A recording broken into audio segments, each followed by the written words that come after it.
Man, talk about a game that dodged a frickin' missile, or hell, that dodged a frickin' nuke, Indiana Jones style.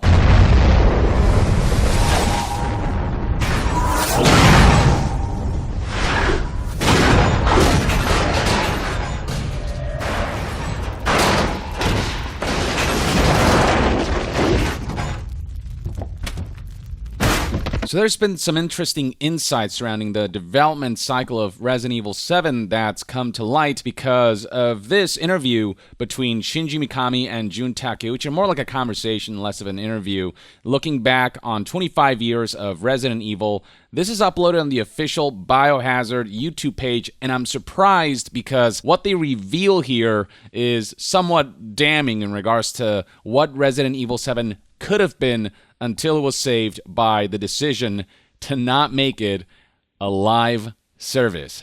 Yep. This is an 18 minutes long video. It's worth watching the whole thing. There are subtitles and everything for those who are interested. But if you want a summary of this information, you'll be able to find it with Video Games Chronicle, who released an article whose headline reads, Capcom wanted Resident Evil 7 to be a live service game with microtransactions, but executive producer Jun Takeuchi says the development team fought back. Hell yes, thank God, because Resident Evil 7, I think, saved Resident Evil in many ways. I mean, Resident Evil 6 was a bit of a disaster, if I do say so myself. It just went so off the rails in terms of direction and went so bonkers that you'd think Michael Bay directed that shit. I mean, very little in the way of horror elements there. And then Resident Evil 7, yes, it's first person. It's a little different than your traditional Resident Evil, but it went back to the roots of horror, and they really nailed the game, and it paved the road to a sort of refreshing, soft reboot of sorts that's paved the road to the series kind of gaining momentum and still remaining successful. And so the information that was revealed in that conversation is described in Video Games Chronicle's article as follows. In a new discussion with Shinji Mikami, the main man behind Resident Evil, on the official Biohazard YouTube channel, Jun Takeuchi explained how Capcom was putting pressure on the development team to implement such features in the game until Takeuchi was asked to join the project and scrapped those plans. Here's a quote from Takeuchi. When we started working on Resident Evil 7, we went back to, what is horror anyway? A great question to ask following the disaster that was Resident Evil 6, which again just did not care about horror whatsoever. It was just explosions and set pieces and just all of the things that really didn't make Resident Evil. Don't get me wrong, Resident Evil games usually do tend to go kind of batshit insane towards the end, but there's plenty of sort of more suspenseful horror that was woefully absent in Resident Evil 6, except for maybe Leon's beginning portion. But that was such a small part of the game. The rest was just bloated and just lacking in any sort of good direction, in my opinion. I talked about it a lot with Resident Evil 7 director Koshi Nakanishi, so what are we going to do? We talked about that stuff even before starting work on Resident Evil 7, actually. And right around that time, there was a big push at Capcom, a big marketing push, saying we have to make the games players are asking for. And their idea for what players are asking for from Resident Evil is, so we were being told, make this, make that. It was really hard on the directors at the time.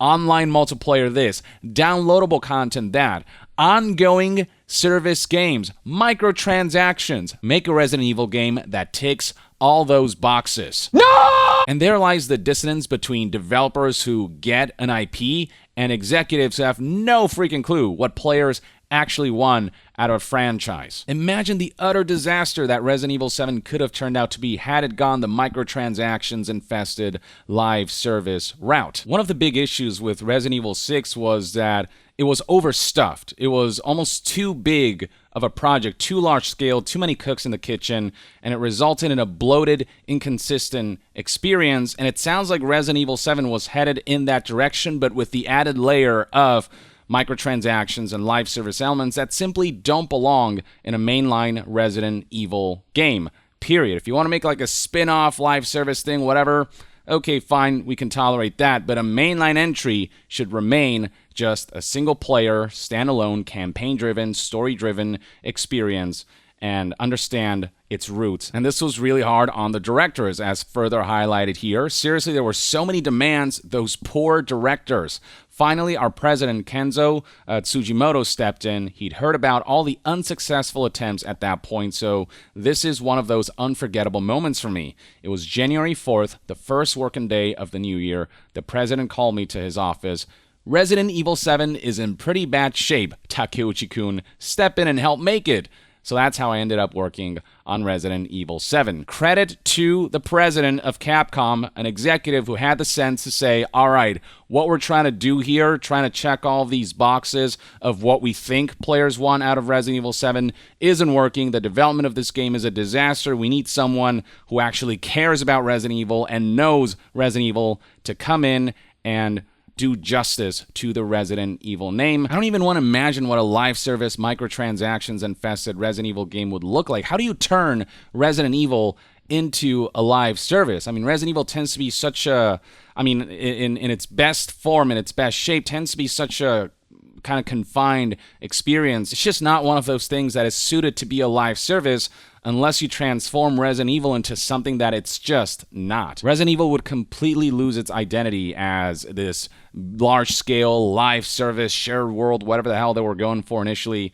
And so I'm so glad that the president decided to step in and say, all right, this is all messed up. Hey, you, Takeuchi-kun, you know what you're doing. Come and help us out, please. And I'm glad Takeuchi-kun signed up and did his work, because Resident Evil 7, it went in a different direction and there were some skepticism surrounding it, but, it really succeeded in what it attempted to do. It revitalized the Resident Evil series, and even if it is sort of a different take on Resident Evil in a lot of ways, it, in a lot of other ways, brought it back to its roots. The end result is ultimately a pretty good horror game, a memorable experience, and one that, for the most part, was embraced with open arms once people got their hands on it and acknowledged its merits. And we especially have Takeuchi-kun to thank for the removal of live service and microtransactions elements, because he explained that when he joined back then, he pushed to enlist Nakanishi as the game's director, and alongside that, he pushed to remove the live service and microtransactions features Capcom was trying to implement. So even when Takeuchi-kun was brought on board, there was still enough of a push for monetization elements to be seeped in there and for this to be a live service. But Takeuchi-kun said, hey, if I'm going to do this, it's got to be my vision, and my vision is there's no place for live service or microtransactions in this game, and the end result is that Resident Evil 7 is much better off for it. And then he concluded by pointing out some of the fundamentals that were kept in mind in the development of Resident Evil 7. First, we decided that Resident Evil's roots are in horror. We talked about it a lot. The idea of multiplayer got killed off pretty quickly. Now, Resident Evil 5 and 6 did have co-op multiplayer, so Resident Evil does have a history of some multiplayer and online elements, but nothing on the scale of like a live service, which just would have ruined the experience and just doesn't make sense for Resident Evil. If we could properly put multiplayer together, we could make an exciting horror multiplayer game, but we didn't really have any good ideas, so we set it aside, which is good for the campaign. If you want to release like a separate multiplayer mode down the line, fine, but the campaign itself, I feel like, should be single player, at most 2-player co-op. But even then, I feel like horror feels much more personal when you're just there by yourself, isolated. That's when horror feels more just thrilling and tense, and that sense of dread, I feel like, is there when you feel like you're alone in this. We went down the list, chopping them out until we had marketing's worst nightmare, a regular old single-player horror game. That's what we ended up with. I love how he put that, marketing's worst nightmare, which, yeah. Except marketing seemingly has no understanding of what players want out of Resident Evil, because if marketing would have marketed a live service Resident Evil 7, I guarantee you the backlash would have been swift, and the optics surrounding the game would not have been good at all. So if anything, this right here, a regular old single-player horror game for Resident Evil 7, made marketing's job easier, because they actually had people looking forward to this title and curious about the fresh new direction it took from past Resident Evil entries. And sure, there's still some pushback on, I don't know if this is quite Resident Evil because of the first-person camera view and all these different things, but to me, it's a great balance of new and old. and I feel like Resident Evil has a lot of room to thrive so long as they stay as far away as possible from live service and microtransactions in mainline entries. Thank you, Takeuchi-kun, for your service and for your push to retain the integrity of Resident Evil 7 instead of trying to turn it into a monetization-driven, money-milking machine. So, again, dodged a nuke with that one, Resident Evil 7. That, ladies and gentlemen, is everything you need to know about insights shared surrounding Resident Evil 7's development from a discussion between Shinji Mikami and Jun Takeuchi. Let me know in the comments below what your thoughts and opinions are on this revelation and how you think Resident Evil 7 would have turned out had they greenlit a live service microtransactions-infused version of the game. Share your thoughts below, and to be further updated on all things gaming news, reviews, and discussions, stay tuned right here on Young Yeah. I'll see you guys next time. Young out.